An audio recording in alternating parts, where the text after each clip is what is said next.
Carísimos, si cabe hoy un poco más, carísimos hermanos, en el corazón de Jesús crucificado.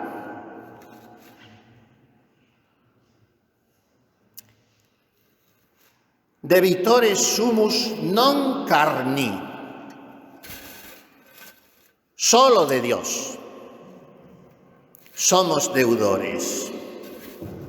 No estamos sometidos, pobres de nosotros si así fuese, a los dictados e inspiraciones de la carne. Y si estos algunas veces nos rondan con sus solicitaciones, han de ser conjurados y exorcizados.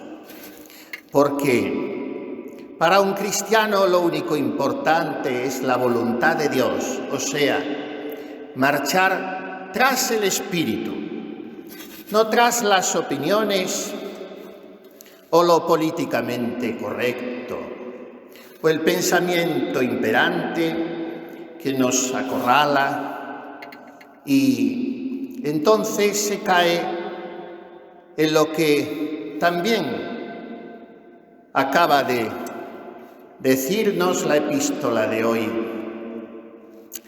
San Pablo a los romanos. Se cae en un espíritu servil de temor y no en ese espíritu amplio de los hijos de Dios, del que dice con su donosura incomparable nuestra santa, que las cosas del alma se han de considerar con plenitud, anchura y grandeza.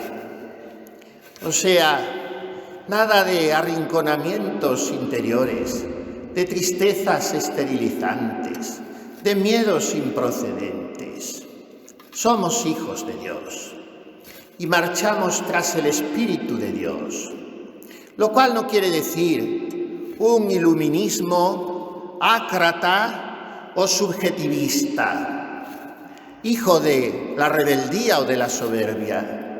Muy al contrario, porque somos hijos de Dios, queremos seguir los senderos que nos han marcado todos los hijos de Dios que nos han precedido, los senderos de la oración, de las obras de misericordia, del sacrificio, del amor a la cruz, de la entrega al prójimo y de la adoración de Dios nuestro Señor, de la manera más perfecta que nosotros, tan imperfectos y pecadores, sin embargo, podemos alcanzar. El santo sacrificio de la misa, en el que han encontrado su lex orandi y por lo tanto su lex credendi todas las generaciones de santos que nos han precedido en la Iglesia.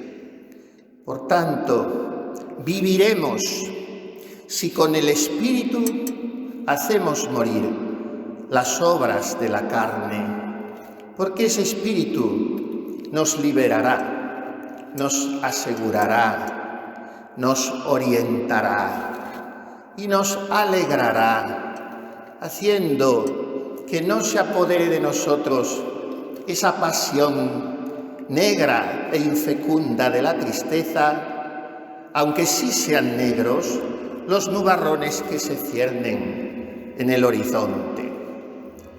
¿Por qué puede suceder que nos atenace ese pesimismo o ese abatimiento de ánimo?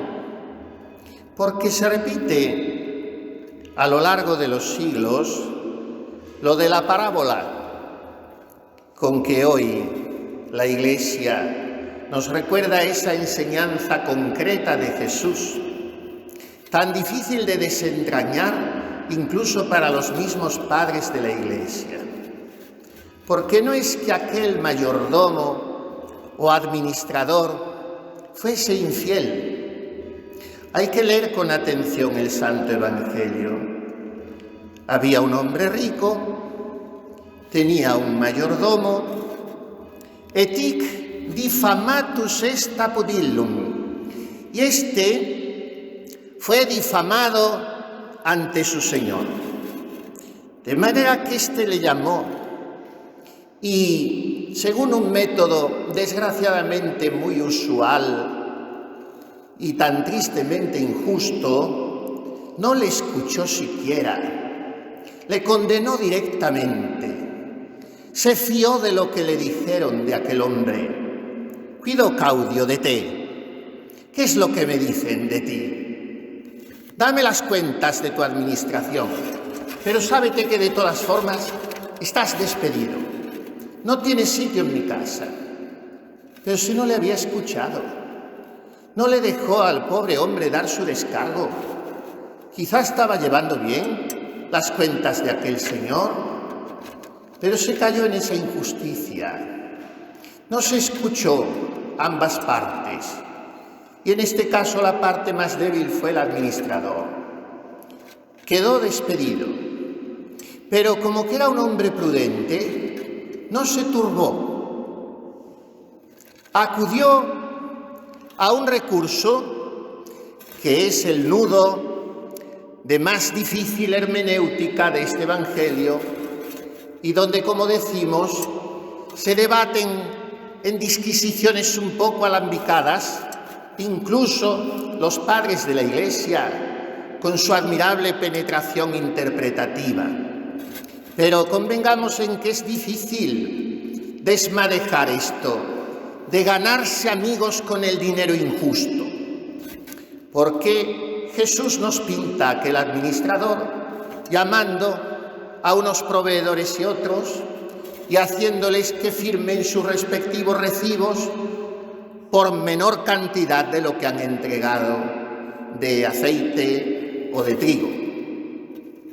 Y también lo hizo que le felicitó ese mismo Señor que primero le había condenado. Lo que no sabemos es si le readmitió, pero no nos importa.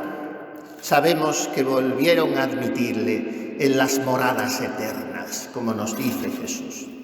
Y esto a base de tramposear, de hacerse amigos con el dinero de la iniquidad. Bueno, esto es una figura.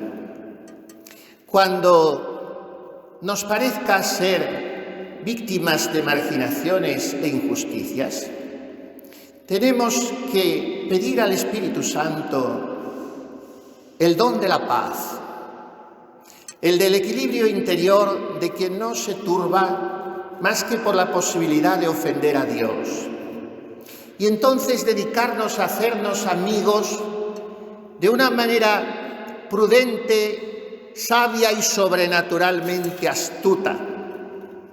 Y esto es lo que hacemos nosotros cada domingo, cuando al celebrar la misa de todos los santos, les invocamos a todos ellos. Cuando una y otra vez pedimos perdón, cuando repetimos los Kyries, cuando enumeramos antes de la consagración a esos 24 moradores del paraíso que representan a los 24 ancianos del Apocalipsis, que están arrojando sus coronas ante el trono del Cordero. Entonces nos estamos haciendo amigos, aunque no merecemos que nos admitan en su círculo, de los apóstoles y de los mártires, encabezados por el patriarca de la Iglesia Universal, San José Bendito, y por María Santísima, Regina Sanctorum Omnium. Nos hacemos amigos en el cielo para que, si nos fallan, y sucede tantas veces, los de la tierra, aun aquellos en quienes esperábamos encontrar más comprensión y acogida, no nos turbemos, porque lo único que nos interesa es que nos admitan un día en las moradas eternas, aunque en esta tierra nos quedásemos incluso sin casa o sin lugares donde encontrarnos. Hacernos amigos en el cielo y para el cielo es la sabiduría de un católico que se inserta en la multisecular tradición del catolicismo. que tiene un denominador común, un elemento que nunca falta: la cruz. De manera que debemos sentirnos, diría la simpática zapaterita sevillana Sor Ángela de la Cruz, debemos sentirnos forasteros en otro cualquier país que no sea el del Calvario. Y cuando nuestra morada esté allí, confiar en que si estamos, a pesar de nuestros pecados, por su misericordia, cerca del corazón del crucificado, entonces, aunque parezca que todo va mal, como sucedió aquel primer Viernes Santo, todo va bien. No caigamos en un espíritu de temor, sino en el espíritu de la gloriosa libertad de los hijos de Dios. Hijos que obedecen filialmente a quienes en la Iglesia detentan la autoridad, hijos que al mismo tiempo se complacen en cumplir la voluntad de Dios, que no podrían no interpretar rectamente quienes tienen esa autoridad en la Iglesia. Por tanto, sigamos caminando con serenidad cada día, pongamos los ojos en ese surco luminoso, en ese camino lleno de espinas y al mismo tiempo de rosas que han transitado antes que nosotros nuestros padres y abuelos, que acudiendo cada domingo a la Santa Misa decían con el sacerdote, como han dicho los pequeños componentes de esta casi cabildo catedralicio que está hoy en el presbiterio: introibo ad altare Dei. Me acercaré al altar de Dios, al Dios que alegra mi juventud. Y como en el corazón humano caben muchos movimientos y reacciones, el salmista se preguntaba a sí mismo, y nosotros volvemos a hacerlo cada vez que empezamos la Santa Misa: ¿por qué te me turbas, alma mía? ¿Qué te ocurre? Y nos respondemos: espera en Dios, que volverás a alabarlo, porque Él es la salvación de tu rostro. Y después de ese Salmo 42, que dilata nuestro corazón y nos ayuda a que, aunque abrumados por el sentimiento de nuestra indignidad y la conciencia de nuestro pecado, nos animemos, pobres de nosotros, a subir al altar, después aún repetimos esa antífona: Ad Deum qui letificat juventutem meam. Y entonces la anciana de 90 años o el acólito de 10, todos tienen la misma edad, la edad de la primavera, de esa primavera que esperamos y confiamos, y que si no vemos florecer y cuajar en frutos en esta tierra, sabemos que estallará en el cielo. Hoy nos encomendamos también de una manera muy especial y fervorosa a los mártires de nuestra España, los de la persecución romana, los de la persecución musulmana y los más numerosos, los últimos, esos que ahora se denominan con un eufemismo tan edulcorado y bobalicón, mártires del siglo XX, los mártires de nuestra última cruzada contra el comunismo. 10.000 de toda condición, ni una sola apostasía, ni una. La inmensa mayoría sacerdotes. Todos ellos celebraban cada día esta misa, la que nosotros estamos celebrando ahora. Y de esta misa sacaron la fuerza para dar su sangre toda, sonriendo, perdonando a sus enemigos y gritando «Viva Cristo Rey». Porque en sus misas habían aprendido no a mirar a los hombres, a los que también habían entregado sus vidas, pero en otro ámbito, sino a mirar directamente a Dios. Y a mirarle a Él queremos dedicarnos nosotros también. Y guiados por la estrella de los mares, la Santísima Virgen del Carmen, cuya fiesta acabamos de celebrar, Regina Martyrum, guiados también por la vara de pureza, de candor, de humildad y de prudencia de nuestro Padre y Señor San José, y guiados por el ejemplo de todos nuestros mártires españoles, nosotros seguimos caminando felices, ofreciendo a Dios, al menos virtualmente, nuestro martirio, que si no es cruento, deseamos que sea el martirio gozoso y sonriente del propio corazón.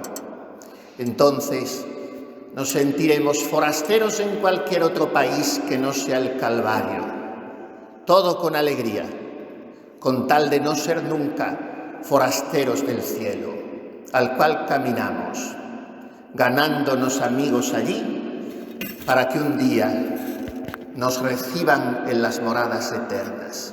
Así sea.